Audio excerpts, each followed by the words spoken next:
Takže ahoj, vítejte u mýho dalšího dílu a dneska jsem si pro vás připravila něco málo o mě.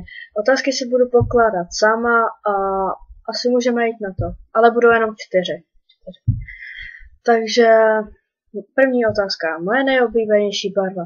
Moje nejoblíbenější barva je černá, fialová, zelená a modrá. A to jsou asi všechny.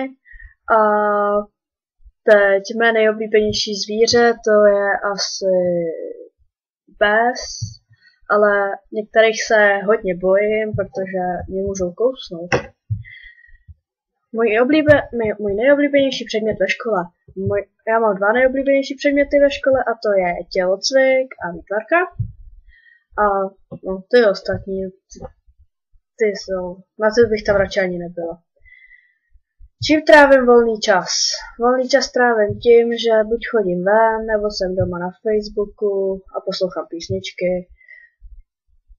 Tak, děkuji za vaši pozornost a uvidíme se u dalšího videa, tak ahoj!